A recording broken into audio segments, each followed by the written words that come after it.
ನಮಸ್ಕಾರ ವೀಕ್ಷಕರೇ ಯಾವಾಗಲೂ ಕೂಡ ನಿಮ್ಮ ಗಂಡ ಹೆಂಡತಿ ಮಧ್ಯದಲ್ಲಿ ಕಿರಿಕಿರಿಗಳಾಗ್ತಾ ಇದೆಯಾ ಅಥವಾ ಏನೇ ಮಾಡಿದ್ರು ಕೂಡ ಸಂತಾನ ಸಮಸ್ಯೆಗಳಾಗಿರಬಹುದು ಒಟ್ಟಿಗೆ ಮದುವೆಯಾಗಿ ಎಷ್ಟೋ ವರ್ಷಗಳಾದರೂ ಕೂಡ ಒಂದಾಗ್ಲಿಕ್ಕೆ ಆಗ್ತಾ ಇಲ್ವಾ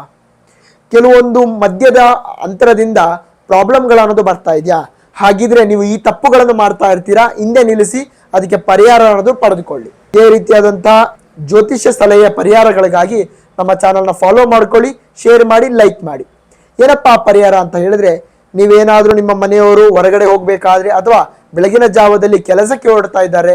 ಅವರು ಹೋದ ನಂತರ ನೀವು ಮನೆಯಲ್ಲಿ ಏನಾದರೂ ಕಸ ಗುಡಿಸ್ತಾ ಇದ್ದೀರಾ ಅಥವಾ ಪಾತ್ರೆಗಳನ್ನು ತೊಳೆಯೋದಾಗಿರ್ಬೋದು ಪೂಜೆಗಳನ್ನು ಮಾಡ್ತಾ ಇದ್ರೆ ಅದು ಹಿಂದೆ ನಿಲ್ಲಿಸಿಬಿಡಿ ಯಾಕಂತ ಹೇಳಿದ್ರೆ ನಿಮ್ಮ ಪತಿಯನ್ನು ನೀವು ಮನೆಯಿಂದ ಕಳಿಸ್ತಾ ಇದ್ದೀರಾ ಅಂತ ಹೇಳಿದ್ರೆ ಸ್ವತಃ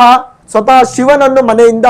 ಆಚೆ ಹಾಕ್ತಾ ಇರುವಂತ ರೀತಿಯಲ್ಲಿ ಆಗ್ತದೆ ಅದು ಕಂಪ್ಲೀಟ್ ಆಗಿ ನೀವೇನಾದ್ರೂ ಈ ತಪ್ಪು ಮಾಡ್ತಾ ಇದ್ರೆ ಹಿಂದೆ ಅದನ್ನು ನಿಲ್ಲಿಸಿ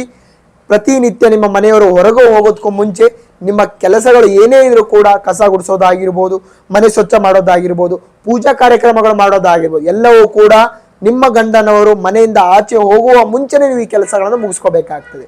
ಏನಾದರೂ ಮುಗಿಸ್ಲಿಕ್ಕೆ ತಡ ಆದರೂ ಕೂಡ ಅವರು ಹೋದ 1 ಗಂಟೆ ಅಥವಾ 2 ಗಂಟೆ ಸಮಯದ ನಂತರ ನೀವು ಈ ಕೆಲಸಗಳನ್ನು ಮಾಡಬೇಕಾಗ್ತದೆ ಇದ್ರ ಬಗ್ಗೆ ಏನೇ ಕಷ್ಟಗಳು ಬೇರೆ ತೊಂದರೆಗಳು ದೋಷಗಳಿದ್ರೂ ಕೂಡ ಕೆಳಗೆ ಕಾಣ್ತಾ ಇರುವಂತ ನಂಬರ್ಗೆ ಕರೆ ಮಾಡಿ ಸಾಧ್ಯವಾದ ನಮ್ಮ ಕಚೇರಿಗೆ ಭೇಟಿಯಾಗಿ ನಮಸ್ಕಾರ.